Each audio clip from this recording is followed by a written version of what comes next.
ایک بزرگ گزرے شاہ بقی الدین ابن مخلد، فرماتے میری 19 سال عمر تھی، میں نیشا پور میں پڑھا کرتا تھا، میرے اندر علم کا بڑا ذوق تھا۔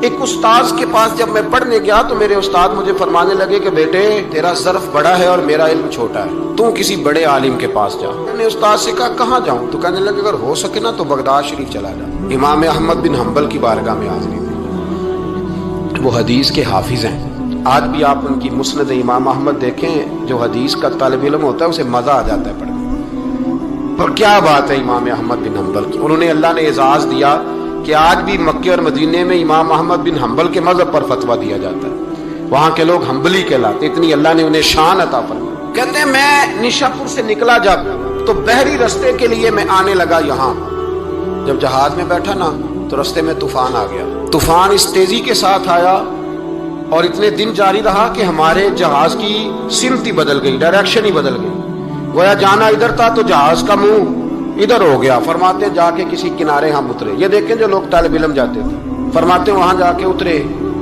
وہاں پتہ چلا کہ جس جزیرے پہ ہم اترے ہیں یہاں سے اگر پیدل جائیں گے تو 7 مہینے میں بغداد پہنچے گے، اور فرماتے ہیں کہ پیسے بھی کوئی نہیں، ختم ہو گئے۔ اب میں وہاں سے اترا پتے کھاتا، 1.25 مہینہ لگا اور میں بغداد شریف پہنچا، اور جب پوری جد و جہد کر کے وہاں پہنچ گیا نا تو پتہ چلا کہ امام احمد بن حنبل کا تو مدرسہ ہی بند ہو گیا، ان کے تو جمعہ پڑھانے پہ پابندی لگ گئی ہے، وقت کا بادشاہ ناراض ہو گیا، اس کا مطلب ہے وہ بھی سیاسی باتیں کرتے ہوں گے، ناراض ہو گیا، اسے پکڑ کے آپ کو جیل میں ڈال دیا۔ تو امام صاحب تو پڑھاتے ہی نہیں، فرماتے میں اب تلاش کرنے لگا کہ مجھے پتہ چلے امام صاحب کہاں قید ہیں۔ بتایا گیا کہ ان کو ان کے گھر کو جیل، سب جیل قرار دے کے نظر بند کر دیا، اور گھر کے چاروں کونے میں پولیس کھڑی ہے۔ امام احمد بن حنبل رحمۃ اللہ تعالی علیہ کے وہ شاگرد شاہ بقی الدین صاحب فرماتے ہیں کہ میں جب وہاں پہنچ گیا، وہاں پہنچ کر کے میں نے لوگوں سے کہا کہ تم نا قریب نہ جانا، بس مجھے بتا دینا کہ امام صاحب کا گھر کہاں ہے۔ تو کہتے ہیں ایک شخص نے مجھے کہا کہ میں انگلی کا اشارہ نہیں کروں گا، آنکھ کا اشارہ کروں گا، کیونکہ حالات بڑے خراب ہیں۔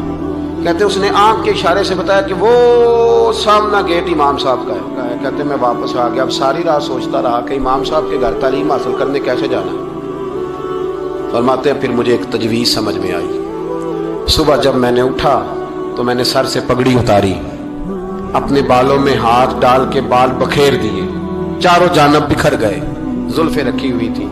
فرماتے ہیں پھر میں نے اپنی قمیض کو تھوڑا سا ایک جگہ سے پھاڑا، تھوڑا سا دوسری جگہ سے پھاڑا، ٹخنوں کے قریب کر کے کہتے ہیں میں نے جا کے تھوڑی سی تہمت کو بھی پھاڑا، ہاتھ کے اندر میں نے کاسا پکڑا جیسے فقیر مانگنے والے پکڑتے ہیں۔ اب تو فقیر کہتا نا اللہ بھلا کرے، اللہ بھلا کرے، تو اس زمانے میں کہتے تھے اجرکم علی اللہ، اجرکم علی اللہ، تمہیں اللہ اجر دے، تمہیں اللہ۔ کہتے ہیں یہ وظیفہ میں نے اچھی طرح پکایا، نظریں میں نے چکا لی، پھٹے پرانے کپڑے پہن کے نا تو بغداد کی گلیوں میں، بغداد کی گلیوں میں تیری تلاش میں پھرا میں جنگل، پہاڑ اور دشت میں۔ کہتے ہیں بغداد کی گلیوں میں کبھی ادھر کبھی ادھر، میں نہ وہ لیے نہ کاسا، میں گھوم رہا ہوں پھر رہا ہوں، تینوں لب دیا آپ گواچے۔ کہتے ہیں میں ڈھونڈتا پھر رہا ہوں مجنو بن کے وچ بازاراں، کدی ککھاں وانگ رلائے، کدی کہایا کنبا سارا، سر نیزے اتے چڑھائے، آزم یار مناؤن دی خاطر اساں کی پیس وٹائے۔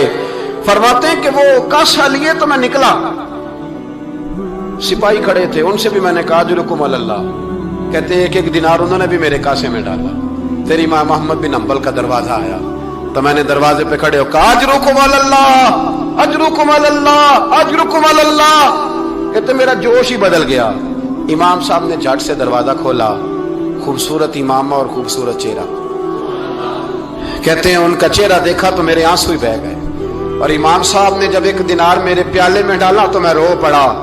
میں نے کہا بغداد کے بادشاہ، او میرے محبوب کے علم کے وارث، میں بھیک مانگنے نہیں آیا، میں تو رسول اللہ کی حدیث سننے آیا ہوں، مجھے نہ آپ نے خیرات نہیں دینی، بس مجھے ایک حدیث میرے نبی پاک روز پڑھا دیا کریں، ایک حدیث، ایک حدیث۔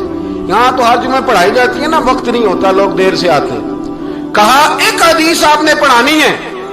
شاہ بقی الدین صاحب کہتے ہیں امام صاحب نے میرا چہرہ دیکھا تو خوشی سے کھل اٹھے، فرمانے لگے تو کیسے آئے گا؟ کہا حضور بھکاری بن کے۔ میں خیرات مانگنے آؤں گا. یہ بھی تو خیرات ہی ہے نا, مصطفیٰ کریم کے نام کی خیرات مانگنا. حضور آپ نے ایک حدیث پڑھانی ہے, سنیں. شاہ بقی الدین کہتے ہیں میں پورا سال بھکاری بن کے جاتا رہا. یہ جذبہ, یہ شوق, پورا سال بھیک مانگنے کی غرض. یہاں تو ہمیں اپنے علماء میں کمزوریاں نظر آنے لگ جائے گا. سب ٹھیک ہے جی, وہ ایک بات نہیں ٹھیک, لہذا چھٹی, میں اب خود بہت بڑا محدث ہوں, مجھے کیا ضرورت. یہ کمزوری ہے. اس لیے اخلاقی رویے لوگوں کے مضبوط نہیں رہتے. اس لیے دنیا داری کی ساری باتیں آتی ہیں پر دین نہیں آتا, کیونکہ ہمارا وہ شوق نہیں, وہ انداز نہیں. ہم کون بھکاری بننے کو تیار ہے؟ جب لوگ کاسا پکڑتے تھے تو پھر رسول اللہ کے دین کی خیرات بھی اس میں آیا کرتی. اب کوئی کاسا ہی نہیں پکڑتا تو خیرات کیسے آتی؟ یہ تو لوگ بحث کرنے آتے, گفتگو کرنے آتے, لینے کون آتا؟ حضرت شاہ بقی الدین کہتے ہیں میں پورا سال جاتا رہا. امام احمد بن حنبل مجھے فرماتے یار میں بھی سوچتا تھا کہ کہیں میرے علم کو زانگی نہ لگ جائے. دیکھو اللہ نے فضل کیا ہے, مجھے ایک طالب علم عطا فرما دیا ہے.